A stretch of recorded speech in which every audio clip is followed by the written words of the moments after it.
Alrighty, everyone, and fresh off of doing the trailer, now it is time to look at the Bungie site and actually check the details. So, if you do as I do and follow along, go to the Bungie site, there should be a feature regarding Season of the Splicers that goes into better detail. Oh, excuse me. Than just watching the trailer. Now, going from the start, they will give you a link to the game and the thing, but then it reads as thus. An endless night. The Vex have plunged the last city into an endless night, threatening the safety once found beneath the watchful presence of the traveler. It is here, bathed in perpetual moonlight, that Ikora reveals the identity of an unlikely ally that may hold the keys to triumphing over this attack.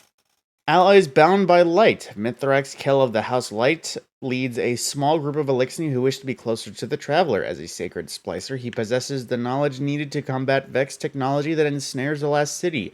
There is a bond of light shared here, but will it be enough? And of course, it talks about our helm upgrades as well, that the helm is essentially one of the doors that you see off to the left or right is now going to get a Season of the Splicers logo above it that will be our supposed hub. Like last season, how we spent most of it in there getting bounties from the main table. Now it will mostly revolve around this. I suppose we'll be going into that room for everything, but I suppose we'll also get more of those cutscenes and discussions regarding events going forward.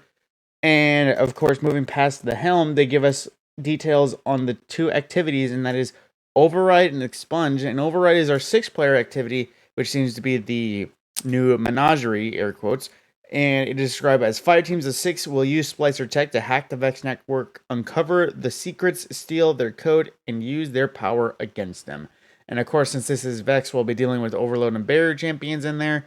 And of course, there was also a weekly Pinnacle activity. They haven't delved into how Pinnacle, or whether or not it's related to an exotic, but it is described as each week Guardians will cover new vulnerabilities within the Vex network and use Splicer keys to infiltrate and collapse it from within. So it's hard to say if that will be another Whisper slash Hawkmoon mission or another Presage, or if it will just be what's that called? A new Challenge of Elders, where it's just a Pinnacle activity that anyone can partake in. And of course, then it gives us a look at what's it called? Vault with a picture, but it's the same picture we always seen. And of course, it reads as thus: the Time Lost Raid returns. Stored away deep in the Vault of Glass on Venus is Atheon times Conflux. No one knows what this Vex is. Guardians must access the vault and navigate the fractures in space and time to terminate Atheon before it can become an unstoppable threat.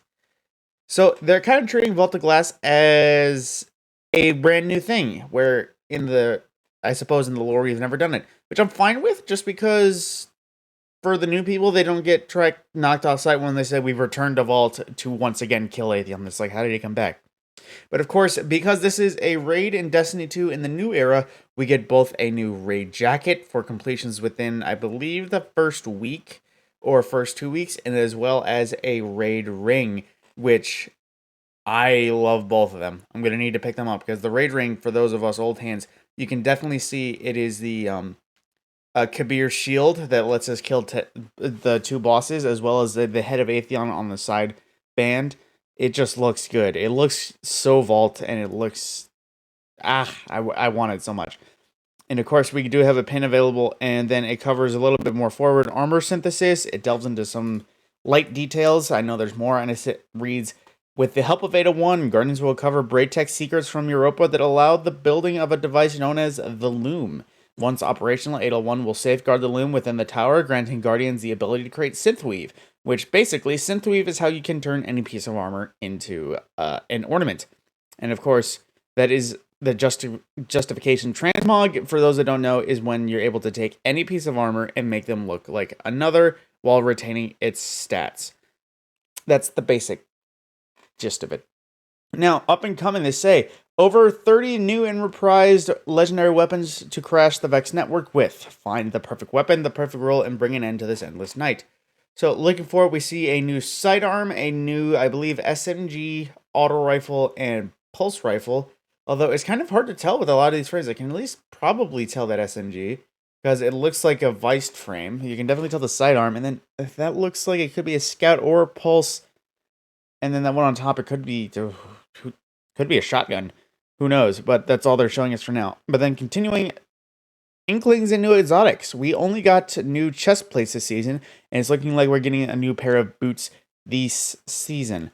Now, starting with hunters, the Start Eater Scales allows hunters to feast upon orbs of power, charging their supers more quickly and making it more potent. Bungie, what the hell are you doing? I was like, seriously, hunters already have everything they need to throw silence and squall 24/7. Why do you need to make them even more? Now, Path of the Burning Steps, Titan armor that converts solar eliminations into increased weapon damage and makes them more difficult to lock down with stasis. That is going to be Trials 101 for Titans nowadays. Not even kidding. Just because the ability to resist stasis, that's enough to make it A tier.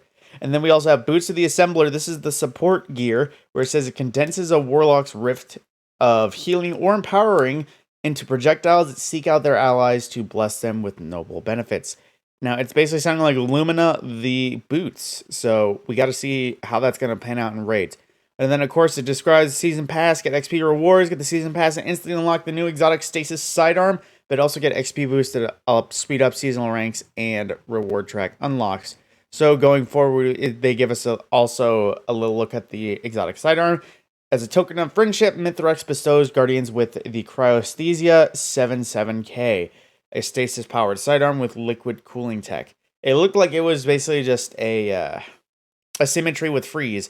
And of course, then next to it, the Splicer Gauntlets. It looks to be our new artifact, either a new artifact or a new Cryptolith Lure, or our hammer, which is to say our seasonal focus ability that lets us partake in these things. And of course, it then describes universal ornaments. Then going down below, you could see the whole the thumbnails for all the items in the season pass, which it's following a pretty standard track with premium and everything you seem to be unlocking at the same points you would before. And then going forward, they do describe what is available for each player. So, free for everyone. You get the free seasonal reward track. You get new seasonal gear and armor. Select challenges from seasonal challenges will be available, and the 6-player match-made activity override will be available for a free trial. And as well, they get the seasonal artifact mods, the Solstice of Heroes that will be this later in the season, and armor synthesis, as well as Vault of Glass. But the things only available full on for everyone for the season pass owners is the full rewards track, seasonal gear. You'll be able to get all of it as opposed to select amounts, as well as challenges. You'll get all the challenges. And the same thing you'll get artifacts, solstice, armor, synths, Vault of Glass. And then, of course, we get override and the weekly pinnacle expunge, and the sidearm we get to instantly unlock. So moving forward, of course, then the last thing we cover is the roadmap. Now, going forward on launch, May 11th, next week from now, we have the intro mission, armor synthesis, the Endless Night Begins, which is basically just the season, and new stasis aspect quests, as well as the override mission on Europa, which requires Season of the Splicers. And the new aspects at least require Beyond the Light, But those first 3 things I mentioned, available to everyone. And then moving forward, May 14th, that up-and-coming Friday, Trials of Osiris begins. Granted, no one breaks it again and disables it. As well as on the 18th, the first Iron Banner, the very next reset, second week, we get also the override on the moon. But then that Friday, that week, a week and a half in, I'm emphasizing this. The Friday after the first week, so 2 weeks in, we get Vault, and the raid race begins. Now, usually with the raid jacket and the ring last time was Solstice of Heroes that only required you doing the 5 raids.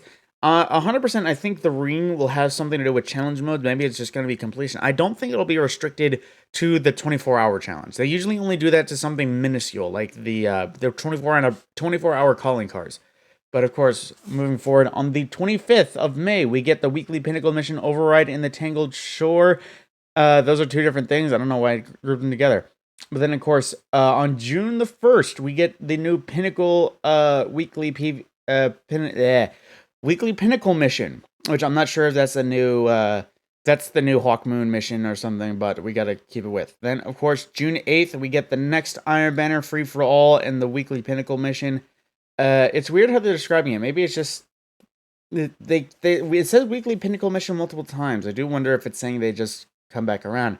And of course, on the 15th, we get Baltic Glass raid challenges, which I don't know if it's going to be like challenge mode prestige back during Argos with the first raid layer, or if it's just going to be more difficult things like running all with stasis or running all with warlocks and stuff like that. But aside from the weekly pinnacle missions, we do get another Iron Banner on the 29th of June. But then July 6th, we get the Solstice of Heroes that begins, and also Vaulted Glass difficulty options. There will be a hard mode for it. And August 3rd, the Solstice of Heroes ends with the final Iron Banner for the season. And then August 10th is the seasonal epilogue, which seems to be the closing of the events. Which by that time, we should know what the next season is. But who knows what's going to happen? And of course, August 10th is the day before well, actually, no. August 10th is the epilogue. I messed up the dates. There will be some time that after the epilogue before the next season. So we will not know what season will be coming after that. But aside from that, that is all of the roadmap details. That is everything Bungie has given us that is free for the public without content creator access. So with that, my name is Matt Scorpion, and I will see you in the next video, which will likely be a reset video. But who knows? The reset is 5 minutes from now. So we'll just have to wait and see.